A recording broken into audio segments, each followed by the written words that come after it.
Kalau rindu Tuhan, buat apa kita? Doa. Aman? Doa apa ini? Saudara rindu Tuhan berdoa. Rindu bertemu dengan Tuhan? Rindu kok tidak? Mau pergi sekarang? Aku saudara kok tidak terlalu yakin Saya tanya dulu, kalau rindu Tuhan buat apa? Berdoa. Rindu ketemu dengan Tuhan, mau pergi sekarang? Itu rindu bagaimana itu?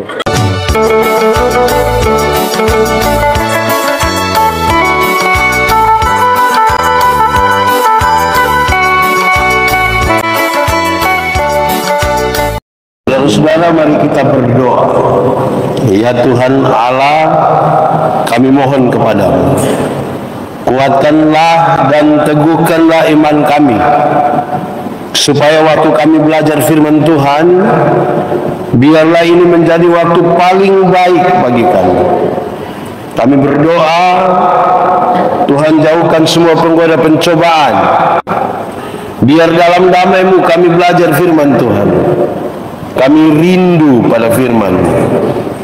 Berfirmanlah bagi kami Tuhan, di dalam nama Yesus firman yang hidup itu kami berdoa. Amin. Bapak Ibu Saudara-saudara, Shalom.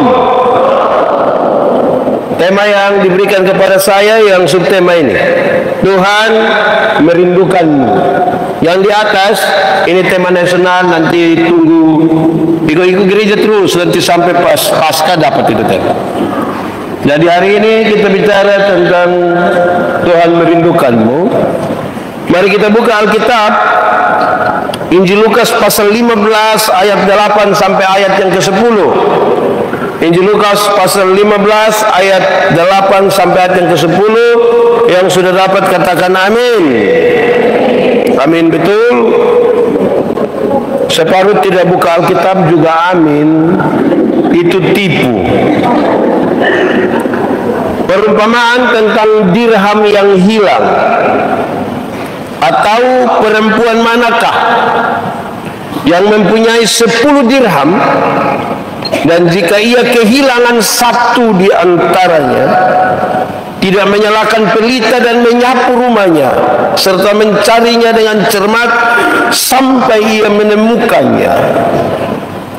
Dan kalau ia telah menemukannya, ia memanggil sahabat-sahabat dan tetangga-tetangganya, serta berkata, bersukacitalah bersama-sama dengan aku, sebab dirhamku yang hilang itu telah kutemukan. Aku berkata kepadamu, demikian juga akan ada sukacita pada malaikat-malaikat Allah karena satu orang berdosa yang bertobat. Demikian firman Tuhan. Berbahagia setiap orang yang mendengar firman, memelihara dan melakukan dalam hidup setiap hari. Shalom. Saya mau pastikan pertama, saya punya suara ini kedengaran dengan baik, oh? Jelas ke tidak? Tidak?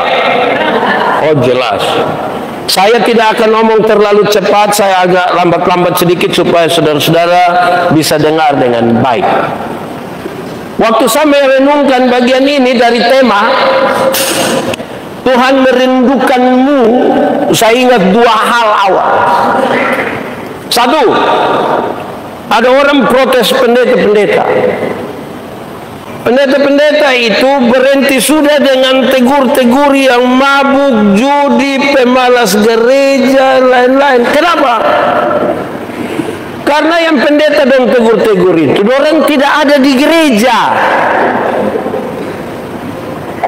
Yang ada dong ini yang baik-baik semua.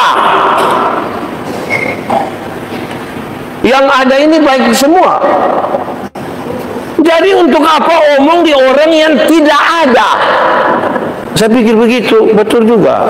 Tapi ada tapinya. Kalau begitu tugas kita sekarang, kita baku kasih ingat di sini, terus saudara kasih tahu yang di rumah dong, dan yang di jalan. Bisa kok? Bisa ke tidak? Bisa. Itu pertama. Kedua, Saudara-saudara, ini Tuhan merindukanmu. Saya mau tanya, saudara percaya Tuhan rindu saudara? Amin. Betul-betul.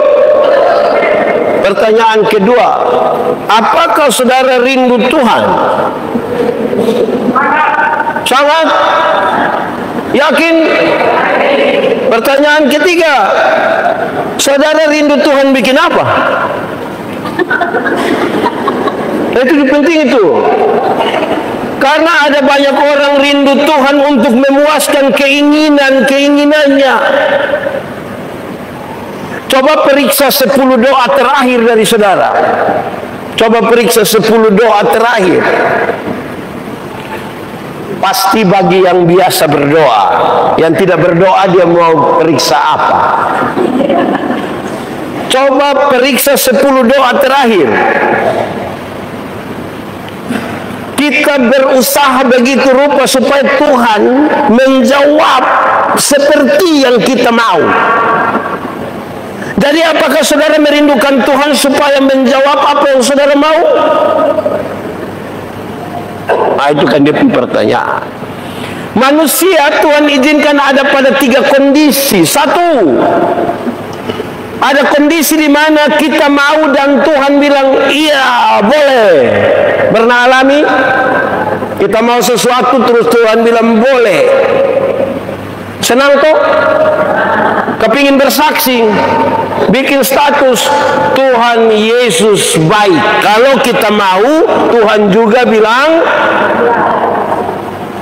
Tapi ada kondisi kedua, kita mau tapi Tuhan tidak mau. Pernah alami? Kita mau sesuatu Tuhan bilang tidak. Pernah alami? Masih rindu Tuhan di situ? Mantap. Saya mau tanya, waktu kita mau sesuatu terus Tuhan bilang tidak, saudara pikir apa? Rindu terus? Mantap. Beberapa orang waktu dia mau dan Tuhan tidak mau, dia berhenti berdoa. Kita doa sama. Bapak tua yang di sebelah itu tidak tahu berdoa, sama dia punya hidup punya enak.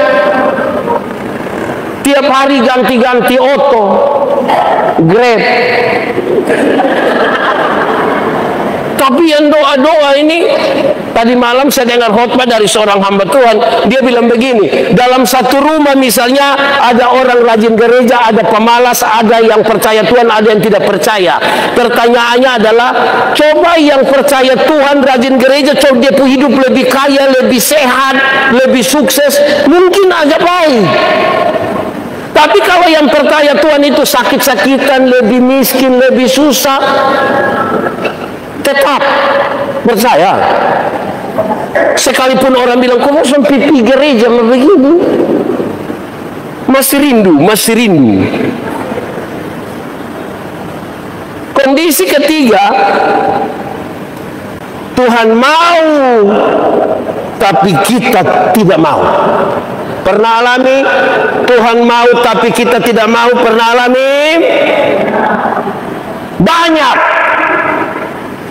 Contoh, misalnya ada orang Bakalai dan tidak suka tetangga. Di Arnona sini ada yang begitu. Ada kok yang tidak suka tetangga di sebelah. Ada? Itu orang dong ada di sini. Ada kok tidak? Itu yang fam apa dong itu yang. Terus waktu kita tidak suka itu tetangga, Tuhan bilang begini, ampuni dia.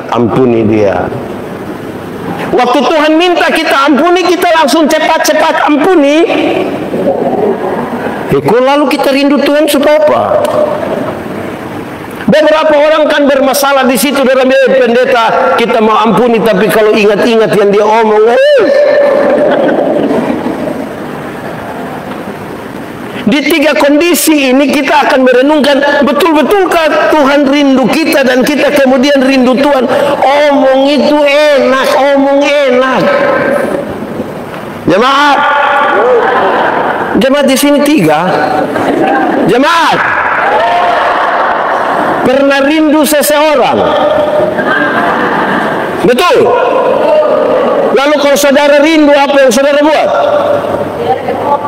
Lihat foto. Berarti saudara kalau rindu Tuhan Yesus, saudara lihat-lihat gambar Tuhan Yesus. Lantas saudara rohani sekali begitu. Pernah rindu seseorang? Nah, sekarang sebut 3 sesuai dengan tempat duduk. 1, kalau rindu buat apa? Telepon. Oke. Di bagian sini kalau rindu buat apa? Sabar, jangan buru-buru kau yang di sini. Yang bagian sini kalau rindu buat apa? Lihat foto. Tetap konsisten betul. Yang di sini kalau rindu buat apa? Berdoa. Doa serahkan. Yang di sini kalau rindu buat apa? Ketemu. Yang di sini kalau rindu buat apa? Cari. Di sini kalau rindu seseorang biasa buat apa? Cari. Yang terakhir kalau rindu seseorang buat apa? Itu baru rindu seseorang. Sekarang pertanyaannya mengerucut. Kalau rindu Tuhan buat apa kita? Doa. Aman? Doa apa ini? Saudara rindu Tuhan berdoa. Rindu bertemu dengan Tuhan? Rindu kok tidak? Mau pergi sekarang? Aku saudara kok tidak terlalu yakin Saya tanya dulu, kalau rindu Tuhan buat apa? Berdoa. Rindu ketemu dengan Tuhan? Mau pergi sekarang? Itu rindu bagaimana itu? Oke, baik. Sekarang kita mulai. Tuhan merindukanmu. Pertanyaannya begini, Pak Pendeta, kenapa Tuhan rindu saya? Kenapa Tuhan rindu saudara? Jawabannya gampang saja. Karena saudara berharga. Karena kita berharga. Sama-sama ucapkan 1, 2, 3. Karena kita berharga. Sama-sama 1, 2, 3. Karena kita berharga. Kasih tahu orang di sebelah. 1, 2, 3. Karena kita. Orang punya 10 dirham, waktu hilang 1, kan masih ada 9 toh. Lalu kenapa harus cari yang 1?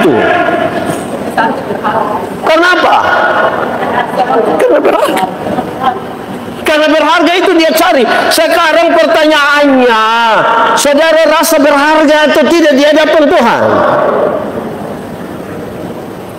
Satu waktu Tuhan Yesus kasih tinggal 5.000 orang yang sementara senang sekali karena ada mujizat. 5 roti, 2 ikan, orang makan senang-senang dan bercerita, wih terlalu luar biasa. Tuhan kasih tinggal untuk pergi ketemu dengan 1 orang, pergi ke Gerasa ketemu 1 orang yang kerasukan legion.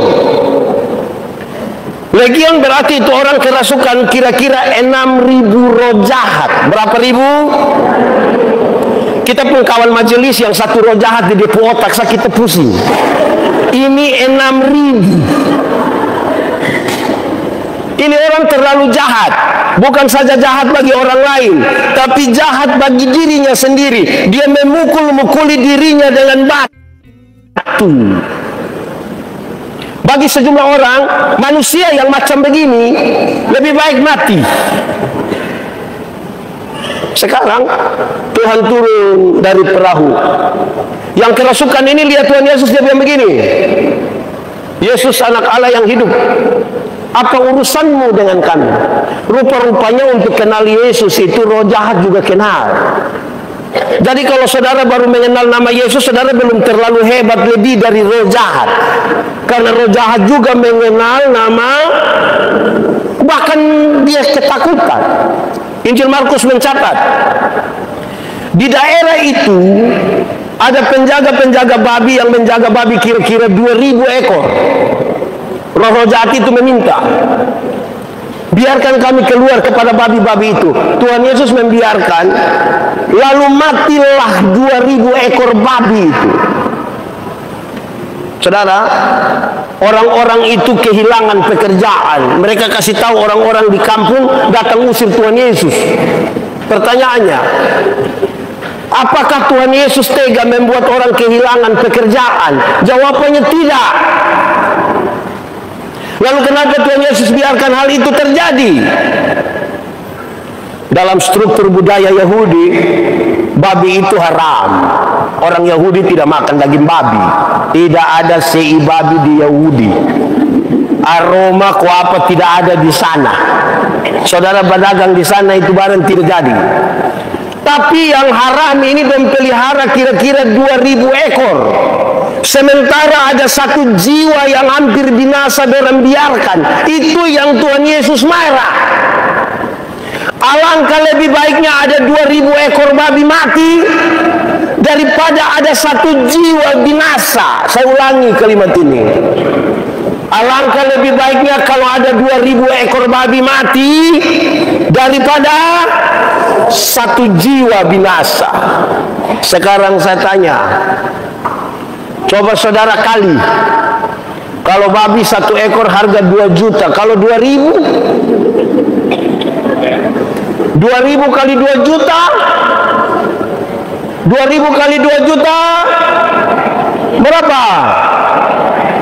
4 miliar. Harga 1 orang gila waktu itu. Banyak kok sedikit? Berharga atau tidak? Saya mau tanya dulu, di Selom ini kalau program pekabaran Injil untuk jiwa-jiwa sampai 2M,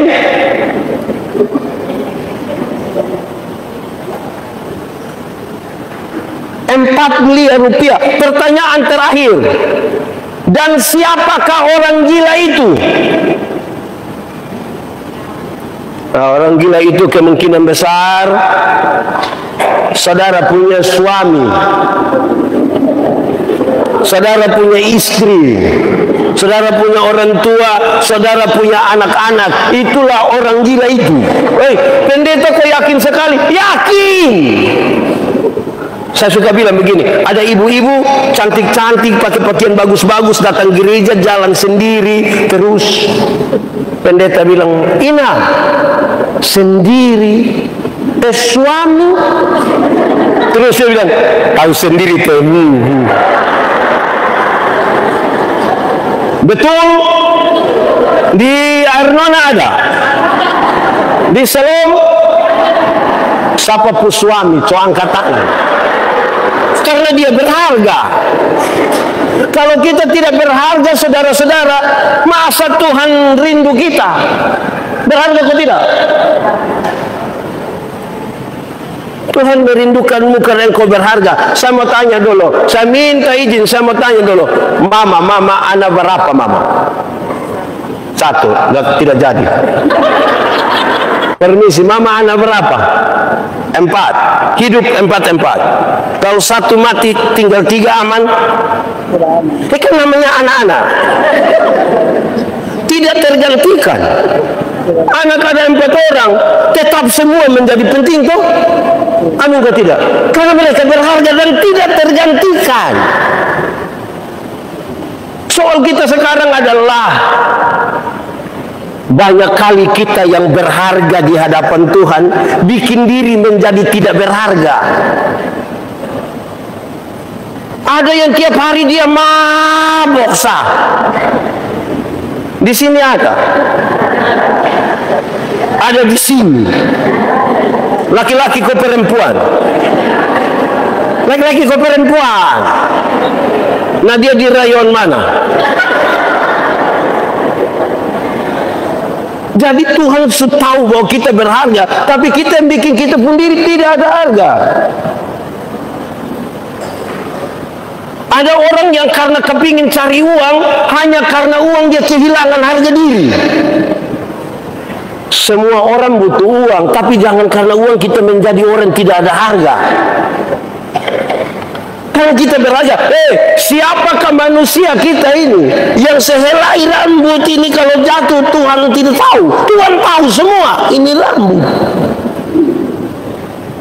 Masa kita tidak berharga? Soal kita sekarang adalah tahu kok tidak kalau kita berharga. Kalau berharga, saudara lihat. Ini ada anak nona banyak. Nona. Di sini nenek-nenek semua. Nona. Laki-laki punya dua cara melihat perempuan. Pertama, dia lihat perempuan seperti lihat apel. Tahu apel? Tahu apel?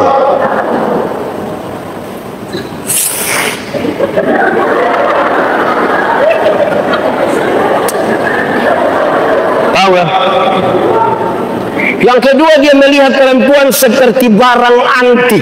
Tahu barang antik?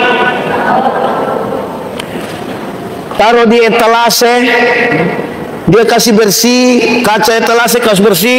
Setiap kali orang mau sentuh, dia jangan.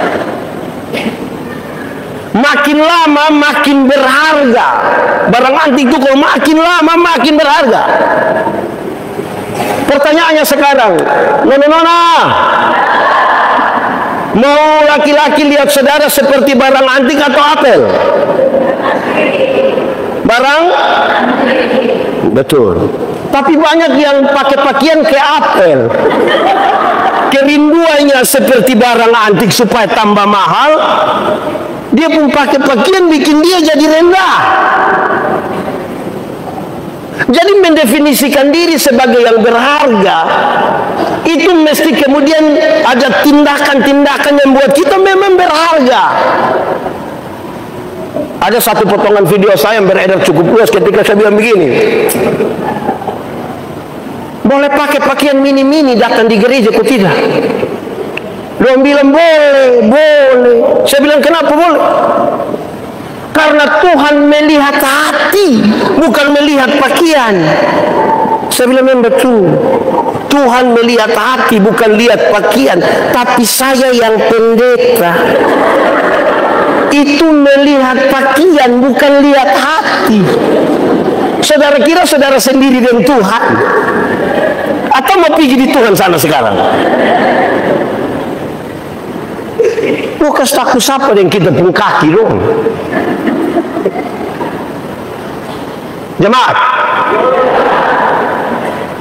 dulu motor balon banyak orang naik mikrolet, lampu 3, lampu 2, lampu 1. Yang paling tidak baik itu dia setengah mati mau turun, otonya setengah mati dan begini. Kalau sudah tahu begitu, saya suruh pakai begitu. Saudara-saudara, kalau mau disebut berharga, tindakan kita juga harus menunjukkan sebagai orang yang berharga. Amin kok.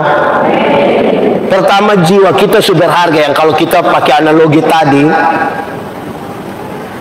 kalau satu jiwa itu seperti orang gila tadi semahal itu, ya selanjutnya tindakan-tindakan kita juga menunjukkan kita berharga. Karena Tuhan tahu kita berharga. Bahasa-bahasa kita, tindakan kita harus bahasa yang berharga. Jangan bikin hari kita. Ada banyak orang justru mencari kewibawaan untuk kelihatan berharga.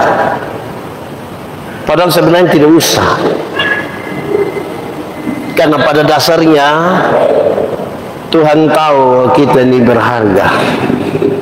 Tuhan menciptakan kita berharga. Amin kok. Itu pertama. Kedua, Tuhan merindukanmu. Kenapa? Tuhan merindukan. Kenapa? Karena kasih. Karena apa? Kalau bukan kasih. Tahu ini lagu kok? Kalau tahu nanti pulang baru menyanyi ya, kita dengar. Kasih itu yang membuat Tuhan merindukan kita. Mari kita hafal. Saudara ikut yang saya bilang. Kasih ialah. Omong. Kasih ialah kebaikan, tidak terpatahkan oleh apapun, tidak akan berubah menjadi kebencian. Saya ulangi, ikut. Kasih ialah kebaikan, tidak terpatahkan oleh apapun, tidak akan berubah menjadi kebencian. Rujukannya begini, karena begitu besar kasih Allah akan dunia ini. Pertanyaannya, apakah Tuhan Allah mengasihi dunia? Apakah Tuhan Allah mengasihi dunia? Pertanyaan kedua, apakah dunia mengasihi Tuhan Allah? Apakah dunia mengasihi Tuhan Allah? Tidak. Lalu apakah karena dunia tidak mengasihi Tuhan Allah, Tuhan Allah berhenti mengasihi dunia? Apakah kemudian Tuhan membenci dunia? Kasih tidak terpatahkan. Itu yang membuat dia cari kita, sayang kita. Tapi kita yang kali-sekali sekolah lari sana lari sini, tapi tidak pernah berubah menjadi kebencian. Saya suka omong ini di mana-mana. Yang bisa konfirmasi ini kan ibu-ibu. Ibu-ibu, saya tanya ibu-ibu dong. Kalau melahirkan sakit atau tidak? Oh, terlalu sakit. Mau melahirkan normal atau abnormal tetap sakit. Sesar itu abnormal kok. Ibu dong sakit melahirkan ini. Suami-suami hanya dari luar kau taruh tangan di kepala kau bilang, Yesus. Su Yesus lah dia bayangkan kiri-kiri anak muka ke siapa. Paling-paling dia hanya ini anak dorang. Mama dong kas besar toh. Tidak tahu bohong. Ini anak-anak ini kan lahir tidak tahu bohong. Bapak mama ajar. Mama. Papa. Dong sebesar begini ada suka bohong dan dong pun bapak mama? Ada suka? Suka atau tidak? Lebih suka bohong deng? Pertanyaan terakhir. Suka sebesar dong ajar ba omong, lebih suka ba omong dengan kawan lewat HP daripada ba omong dengan bapak mama. Pertanyaan terakhir, siapa suruh kas makan dong? Siapa suruh kas makan dong? Kenapa mau kas makan dong?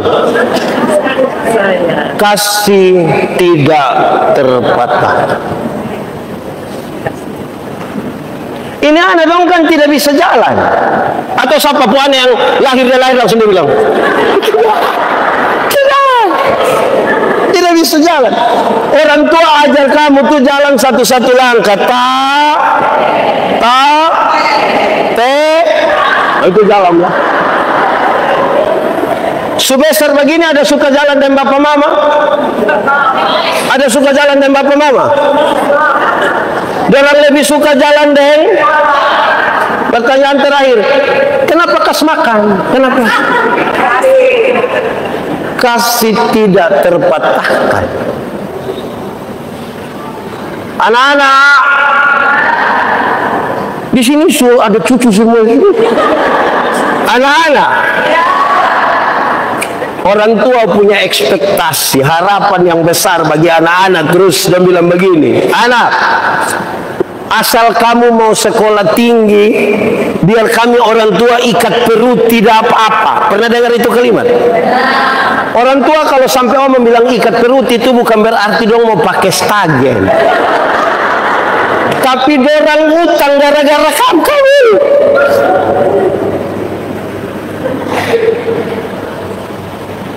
Kamu ada pegang HP? Ada?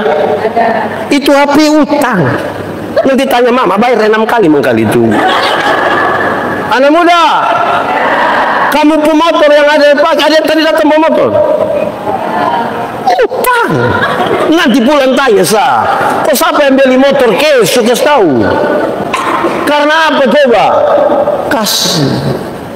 Kalau orang tua di dunia saja mampu melakukan yang begitu, apalagi maka jangan heran kalau itu teks bilang begini, Kalau ada orang tinggal di bawah rumah, tahu bahwa anak dalam rumah tangga itu suka lari-lari, dan satu saat itu anak dibawa kembali, malaikat-malaikat para pekerja saja senang. Kasihan bapak tua senang tadi pun anak yang itu suka kembali. Ya tuh. Saya mau tanya dulu, orang tua, ada kok tidak anak yang tukang bikin jengkel di rumah? Yang kita batudu bilang tahu ini kok dia pun mama pun turunan, kok bapak ada kok tidak yang tukang-tukang bikin jengkel? Ada kok? Kenapa tidak usir buang dia dari rumah? Kenapa? Mau usir Juana toh? Apa yang muka ke dia pun mama? Saudara bayangkan bagaimana Allah membenci kita, bagaimana tidak mungkin gambar dan rupaku kuberikan kepadamu. Dia terlalu mengasihi kita, tapi di soal ada anak-anak yang terlalu dikasihi itu kadang-kadang kayak apa kok? Anak muda, siapa yang kalau tak salah bahasa sedikit dan dia orang tua dia langsung banting pintu? Ada? Ada? Saya mau kasih tahu kamu yang tersalah sedikit banting pintu, itu karena kamu belum tahu harga pintu berapa. Kamu belum tahu.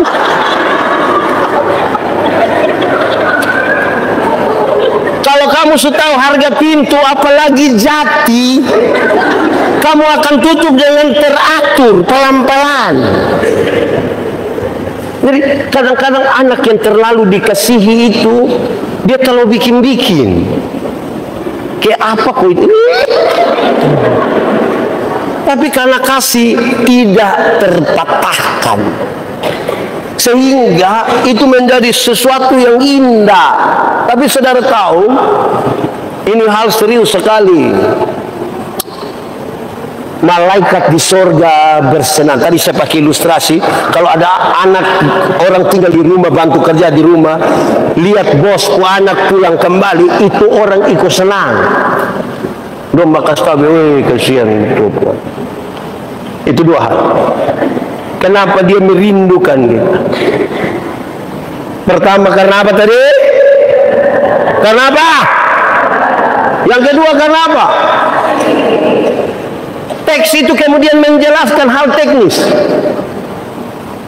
Oleh karena kita berharga, oleh karena dia penuh kasih, lantas dia berdiam diri menunggu kapan kita datang kepadanya. Jawabannya tidak. Dalam konteks penebusan dan penyelamatan manusia, dia berinisiatif datang kepada dunia, datang kepada manusia. Pembacaan tadi mengisyaratkan ada dirham yang hilang, dia tidak tunggu kapan itu dirham datang kembali, tapi dia kasih hidup lampu dan dia ambil sapu, dia mulai sapu sampai dia menemukan kembali. Oleh karena kasih yang besar, dia tidak pernah berdiam diri bagi orang-orang yang dikasihinya, tidak berdiam diri. Saya mau tanya orang tua dulu. Orang tua, anak yang umur 15 sampai 20 tahun, waktu dia keluar dari rumah, pergi ketemu kawan-kawan, pergi pesta, orang tua tidak pernah cek-cek kok. Tidak pernah telepon sedikit. Lalu kalau kita teleponkan itu anak dong, kita sudah biasa-biasa juga bapak mama sampai begini. Kadang-kadang kan ini orang tua dibenci gara-gara teleponin anak kecil dong ini.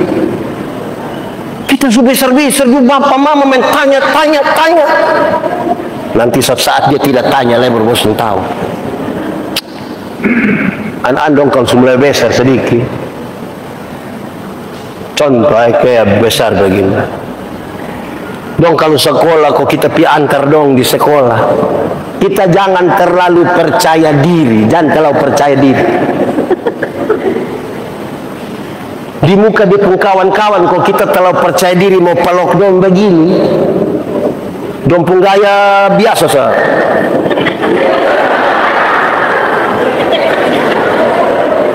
Malu nggak? Ini dong ini. Tapi memang orang tua itu baik. Saya bayangkan orang tua di dunia yang berdosa sebaik begini, apalagi dia punya inisiatif. Dia kasih hidup lampu, dia sab. Kenapa kasih hidup lampu? Di rumah ada listrik kok. Buang-buang uang, kenapa pakai listrik? Terang dibutuhkan untuk satu, melihat jalan yang benar. Jemaat, tiba-tiba gempa bumi dan tiba-tiba lampu mati, menurut saudara-saudara akan lari tanpa tabrak ini bangku dong? Terang itu dibutuhkan supaya orang melihat jalan yang benar, tidak tabrak sembarang.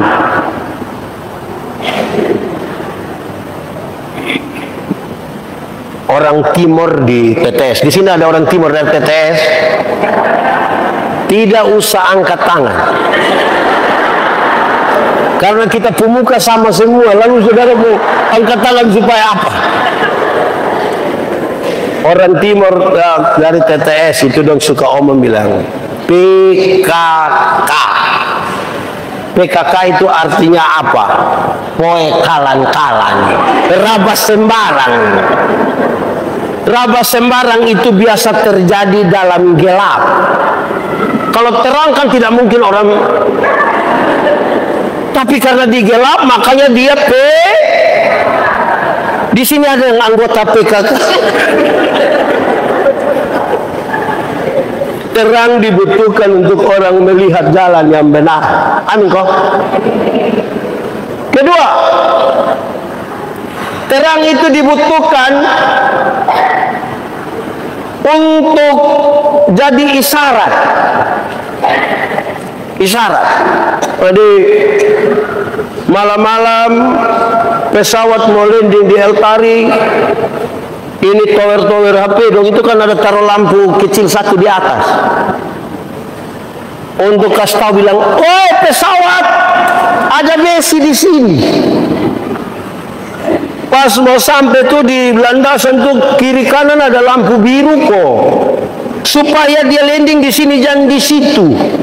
Sebab kalau dia landing di situ keluar di Metro TV. Terang dibutuhkan untuk isyarat itu.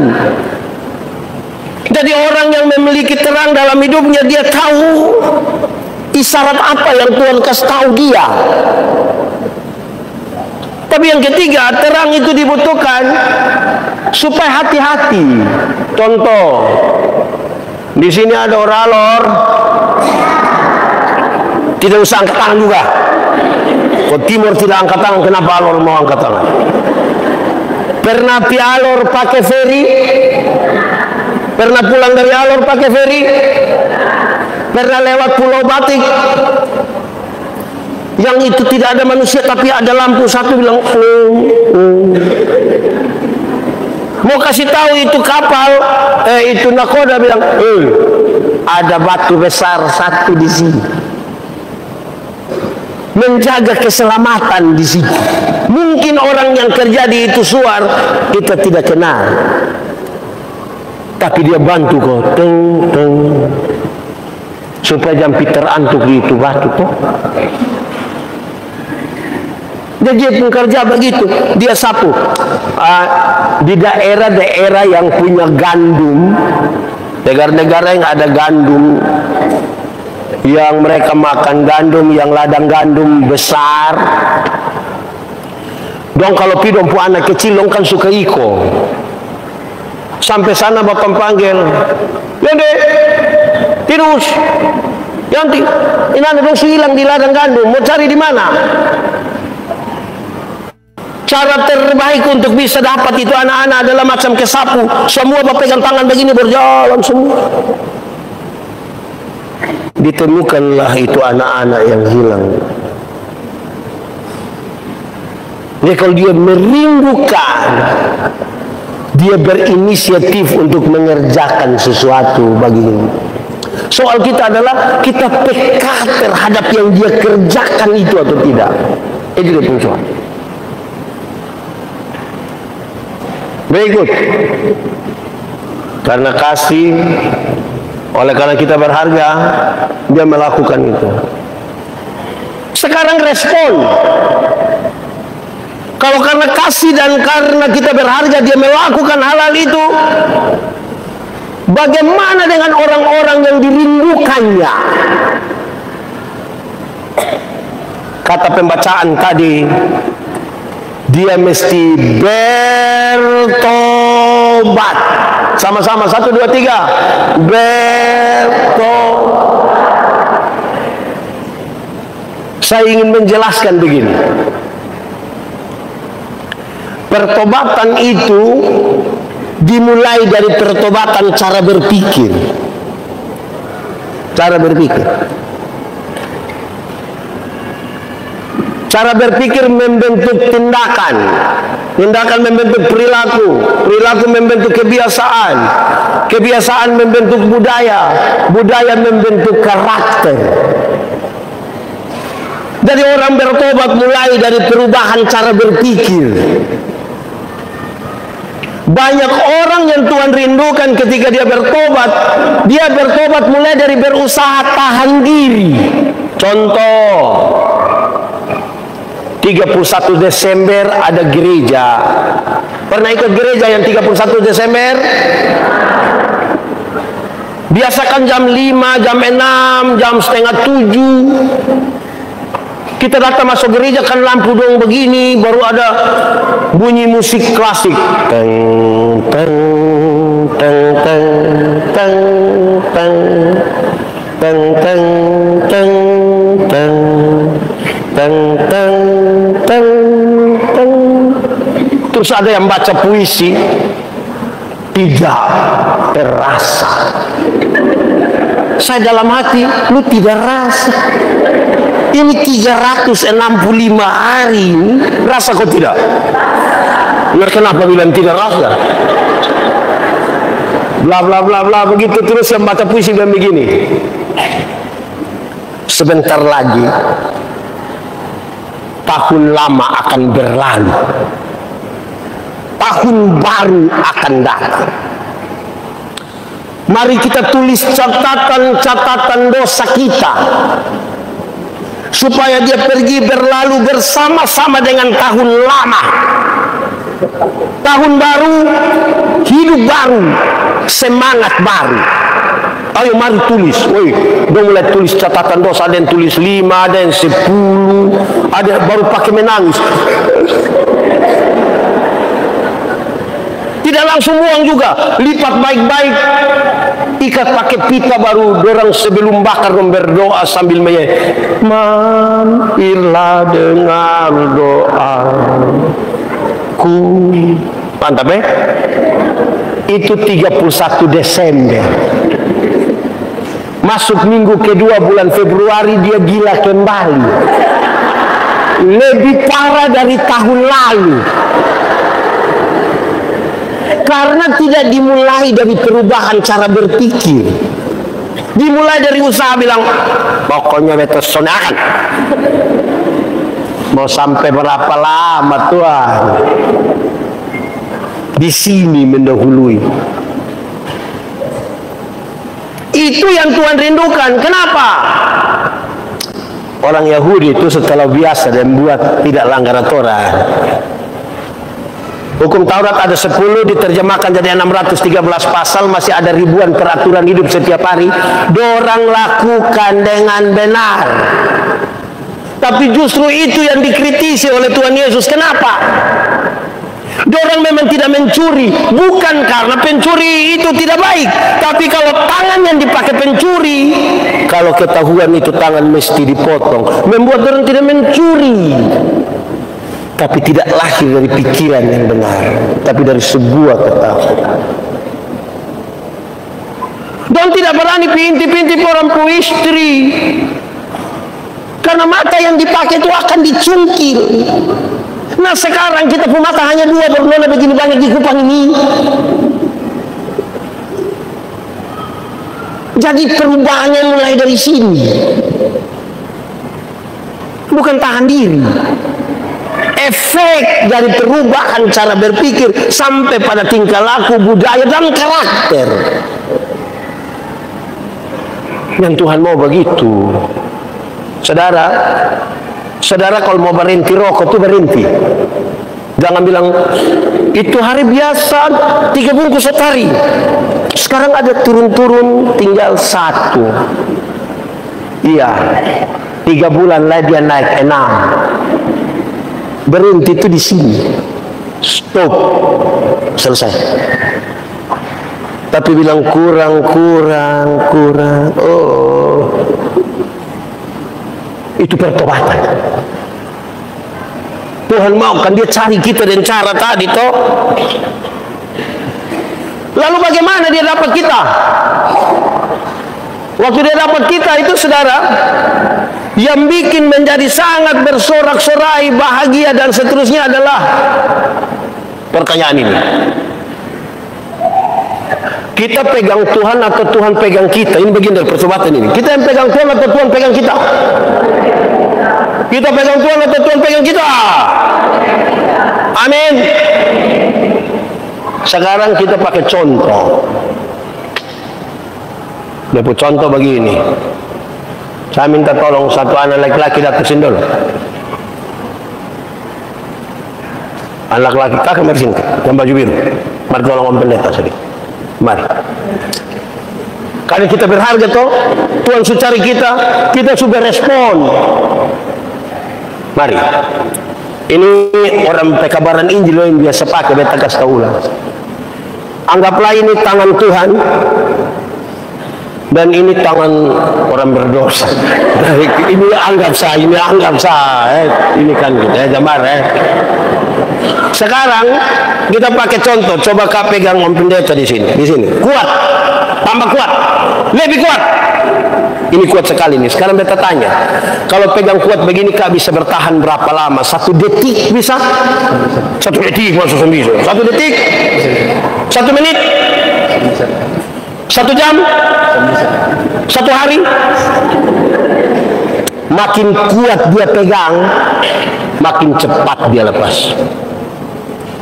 Yang harus terjadi pada orang-orang yang Tuhan rindukan adalah biarkan tangan Tuhan yang pegang. Ada waktu di mana kita letih, lesu, tidak berdaya, sepertinya kita pun tangan semua terlepas, tapi tangan Tuhan tetap pegang kita. Makasih kawan. Banyak yang terlalu bergaya, kok dia kira dia yang pegang Tuhan. Pendeta, saya begini 4:30 mesti berdoa, 4:30. Mantap. Tidur 2:30. Coba kasih tahu saya yang 4:30 saudara bangun tuh batu-batu. Jangan bersandar pada kesalehanmu. Alkitab bilang kesalehanmu itu seperti kain lapuk, tidak akan pernah bertahan. Bersandarlah kepada Tuhan, karena Dia yang mencari dan menemukan engkau. Nah, banyak kali kita rasa kita yang pegang Tuhan karena kita bersandar pada jemaat. Saya berkhotbah tentang bersaksi dan saya kasih tahu, saudara kalau mau bersaksi, 95% bicara tentang Tuhan dan biarkan tinggal di 5% baru bicara tentang kita. Supaya orang ingat Tuhan dan lupa kita. Banyak yang balik, 95% tentang dia, tinggal 5% baru itu Tuhan. Itu dia contoh ke mana pendeta. Kalau dia bangun, dia langsung bilang, itu hari yang tukang pencuri ini, itu hari yang tukang mabuk ini, itu hari yang tukang judi ini, pokoknya itu hari.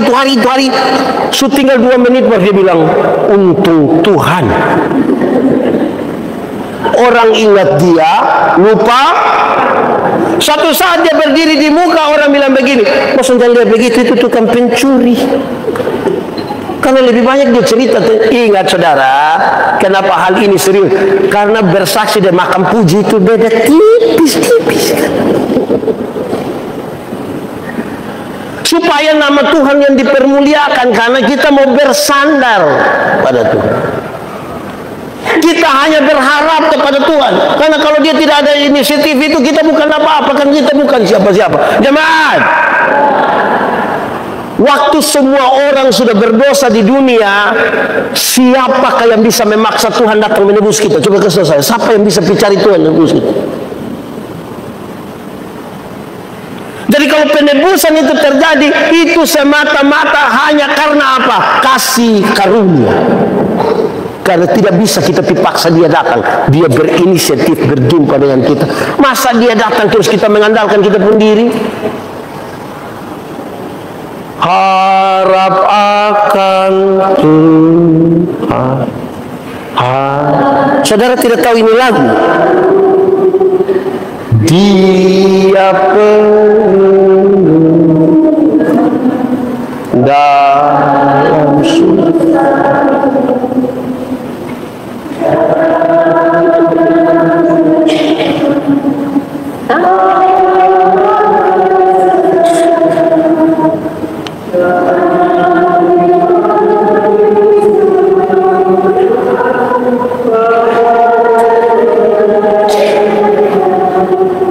Atau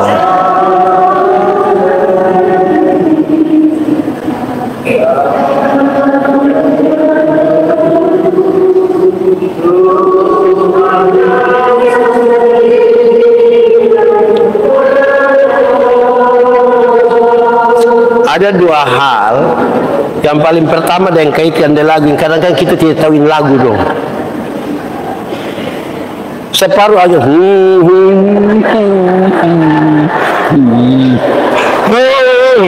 Tapi dia kerohai.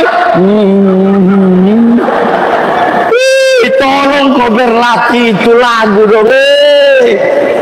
Lagu rohani dong tidak tahu, tapi kalau bilang mantan hafal. Itu pertama. Tapi yang kedua, pesannya adalah akan Tuhan menebus kita. Ada dua pesan menarik yang sama sekira dia penilai, tapi begini. Untuk kehidupan kekal hanya kepada Tuhan kita berharap. Kita yang bisa mengandalkannya. Dan untuk kehidupan hari ini, dalam kehidupan kita di dunia, memang hanya Tuhan yang kita andalkan. Kenapa? Karena mulut kita bisa berbicara tentang Tuhan, tapi belum tentu tindakan kita mengandalkan Tuhan. Contoh, kami pendeta ini jalan-jalan, orang telepon, pendeta, sehingga di rumah sakit dulu. Kenapa? Suamiku, istriku, anakku, orang tuaku ada sakit. Oke, baik. Pas kita sampai, pendeta datang, tunggu kau doa. Kita tuntut doa, pendeta. Pendeta habis berdoa, berdombang dengan pendeta. Ini obat. Saya bilang, kalau memang itu obat sebegini, saya berdoa supaya apa? Biar saya itu. Mulut kita berdoa kepada Tuhan, pengakuan kita tidak kepada Tuhan. Pengakuan kita tidak pada Tuhan. Padahal mulut ini, saya kadang bertanya berulang-ulang kepada saya sendiri. Lebih dari 20 tahun melayani, saya bertanya berulang-ulang pada saya sendiri. Memangnya yang pendeta Yandi khotbah itu, engkau percaya terhadap itu khotbah? Pendeta Yandi sendiri percaya pada apa yang dia sampaikan? Terhadap apa yang dia doakan, dia meyakini itu. Itu pertanyaan berulang-ulang selama puluhan tahun. Apakah kita meyakini apa yang kita doakan dan meyakini apa yang kita khotbahkan?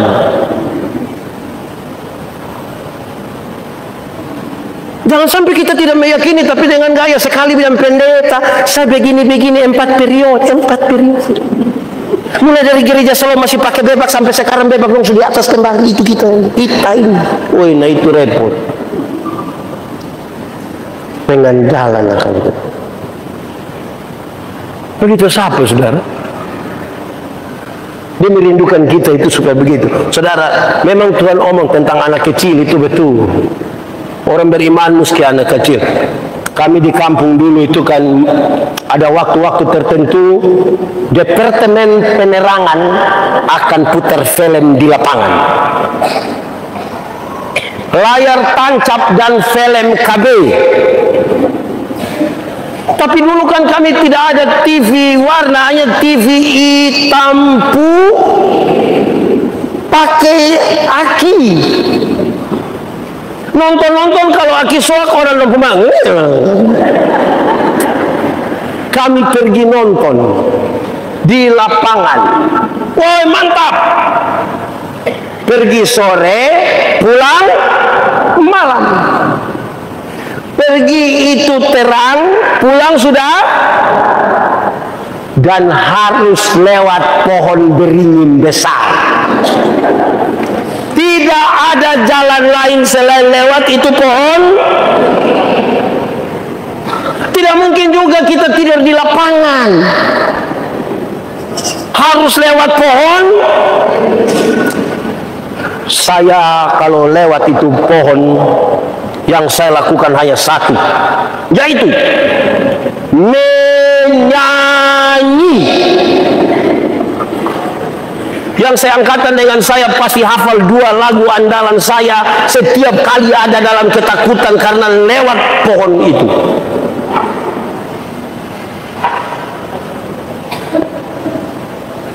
Dalam nama Yesus, dalam nama Yesus. Masih ingat itu lagu? Sambil tepuk tangan 1, 2, 3. Dalam nama Yesus, dalam nama Yesus. Dalam nama Yesus, dalam nama Yesus. Iblis dikalahkan. Dalam nama Tuhan Yesus, siapa dapat melawan? Dalam nama Tuhan Yesus. Itu lagu pertama. Lagu kedua masih dengan gaya yang sama. Yesus itulah satu. Masih ingat itu lagu? Sambil tepuk tangan 3, 4. Yesus itulah satu.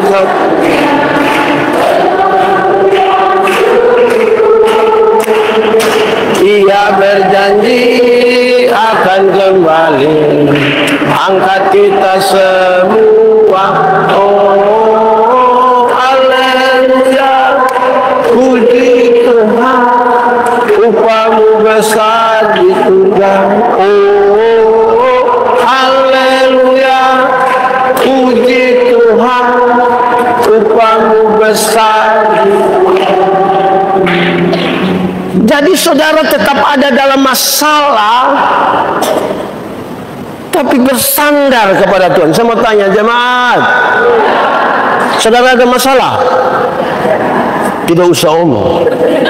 Saya lihat yang ini muka masalah semua. Masalah ialah kesenjangan antara harapan dan kenyataan. Harapan menikah dengan dia, kenyataan dia nikah dengan kita pun teman. Masalah banyak. Tapi harap akan Tuhan itu, bersandar pada Tuhan. Dia cari kita. Kalau anaknya saja dia berikan bagi kita, apalagi hanya yang kelasnya di bawah. Tapi dia mau ajar kita begini.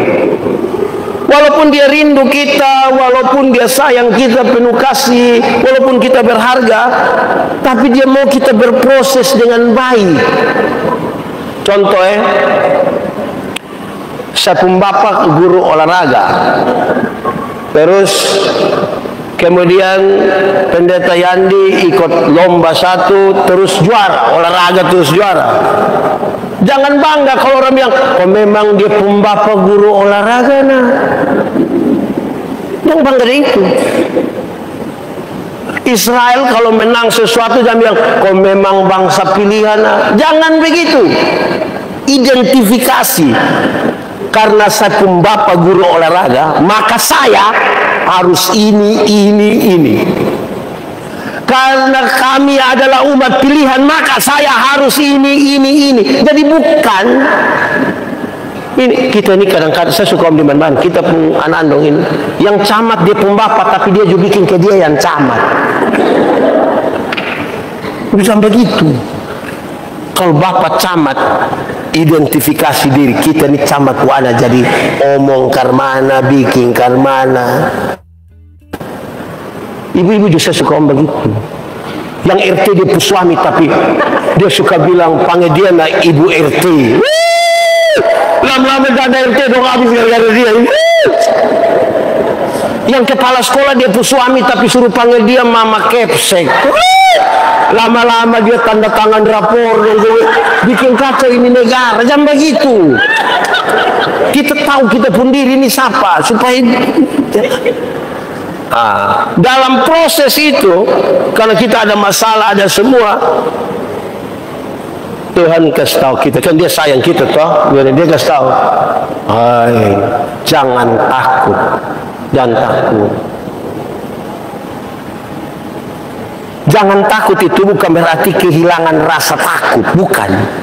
Tapi dia mau kasih tahu, mama akan sama-sama dan Tuhan melewati ini perjalanan sampai di sana. Walaupun memulai dengan Tuhan itu dan mengakhiri dengan Tuhan itu bukan pekerjaan yang gampang, tapi dia bilang jangan takut. Contoh, waktu Ramayana Delipo baru jadi, ada itu tangga berjalan, dia punya nama apa lagi? Dia punya nama apa lagi? Dia punya apa? Terus tante dari kampung don datang, kok kita buat tante pi itu tangga. Terus kita bilang tante, naik. Dia tadi, saya mau tanya, waktu buat tante suruh naik, kalau tante tidak mau, mama dong buat apa? Usir tante pulang pinik-niki. Yang kita lakukan dua. Pertama, kasih contoh kan, tante begini. Terus tante bilang, lebih baik saya ikut tangga. Waktu dia tidak mau, apa yang kita buat? Pegang di tangan. Waktu dia sudah bisa naik, baru kita bilang, tidak apa-apa toh tante, tidak apa-apa toh. Tante bilang, iya. Nah sudah, kamu belanja kok tante putar-putar sendiri.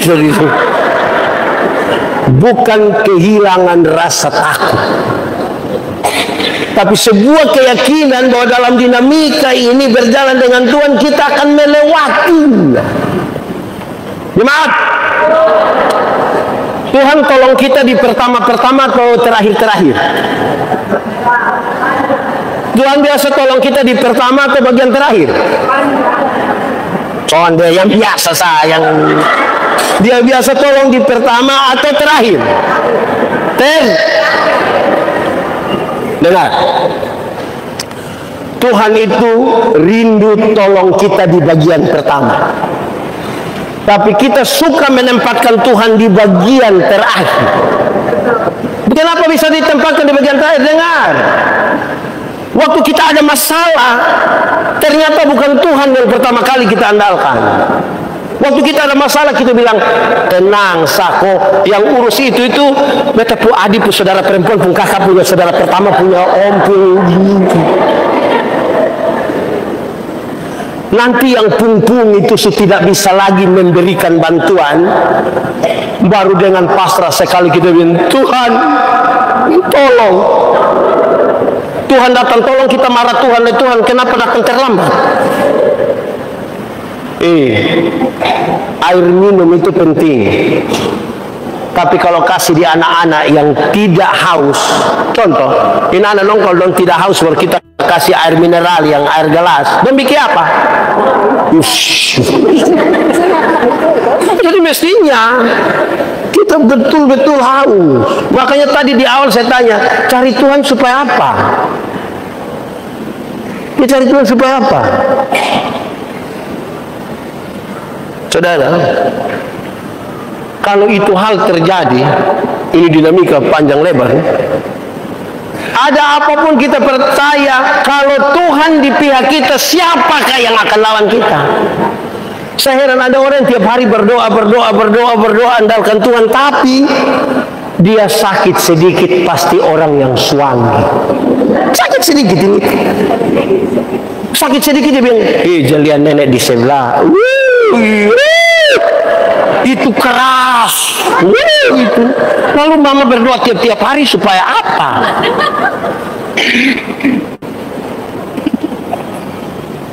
Tiap hari. Kita miskin semua begini, mau dia suami kita, dia untung apa?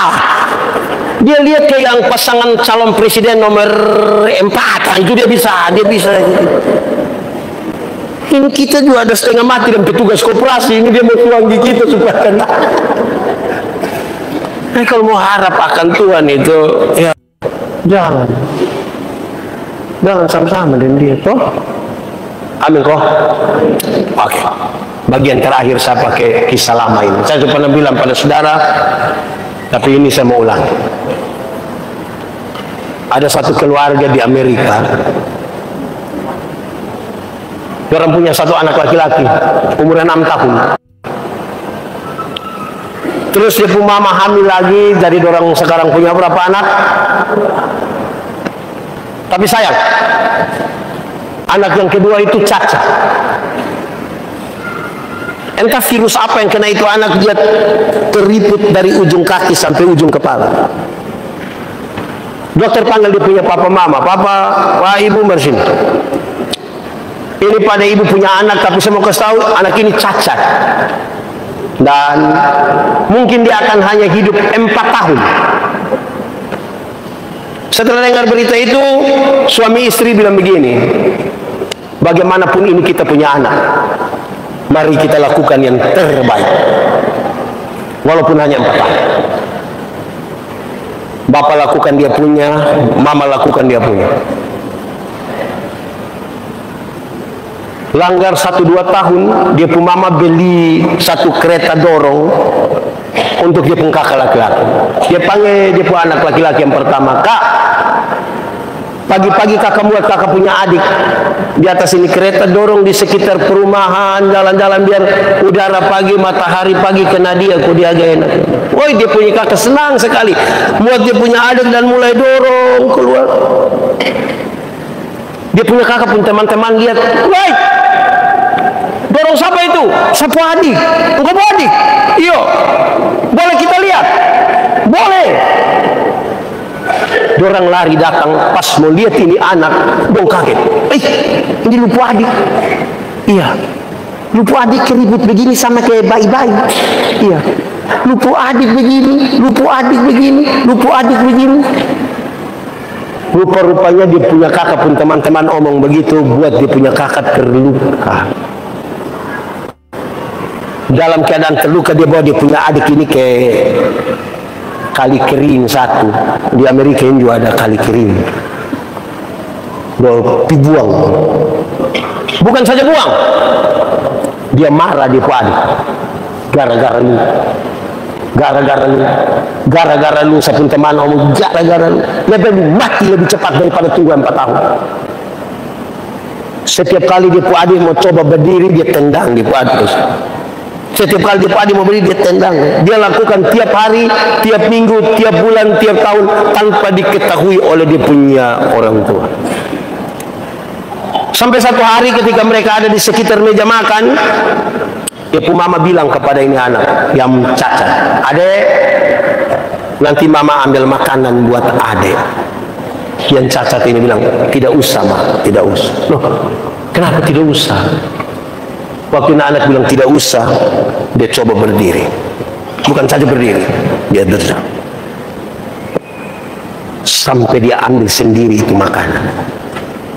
Lihat itu dia punya mama sangat heran. Dia punya mama bilang kepada dia punya bapak, Papa, anak kita Tuhan buat mujizat, dia sembuh. Dia punya suami bilang, Mama undang tetangga-tetangga, undang keluarga, besok kita bikin syukuran. Waktu semua orang sudah hadir, dia punya mama bangun bilang begini, Bapak mama semua, kami undang bapak mama ke tempat ini karena Tuhan buat perkara dalam rumah tangga kami. Anak kami yang bungsu, yang cacat, yang dokter bilang dia mungkin hanya akan hidup 4 tahun, justru Tuhan buat mujizat. Hari ini dia bisa jalan, hari ini dia sehat, hari ini dia hidup kembali. Tuhan Yesus terlalu baik. Setelah kalimat-kalimat itu, dia pun mama ucapkan tambah kalimat ini, dengar baik-baik. Dia pun mama bilang begini, Tuhan telah pakai dia punya kakak laki-laki yang penuh kasih sayang, telah mengajar adiknya tiap-tiap hari untuk bisa berjalan. Saya ulangi. Tuhan telah pakai dia punya kakak laki-laki yang penuh kasih sayang, tiap-tiap hari mengajar adiknya untuk bisa berjalan. Saya mau tanya, dia punya kakak penuh kasih sayang? Dia punya kakak Juheran penuh kasih sayang.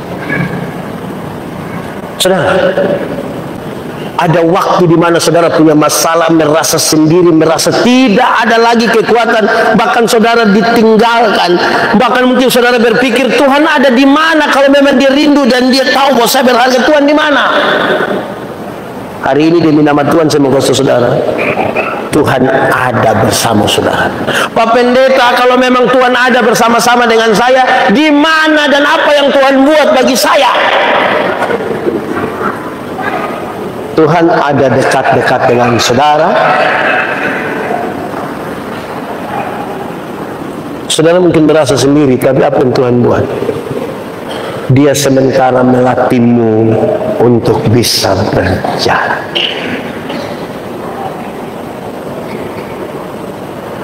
Saya kira lagu ini familiar dengan kita. Seperti burung nazar melatih anaknya untuk bisa terbang tinggi. Sesekali dia lepaskan, tapi tapi tidak pernah dibiarkan jatuh. Saya kira itu pesan.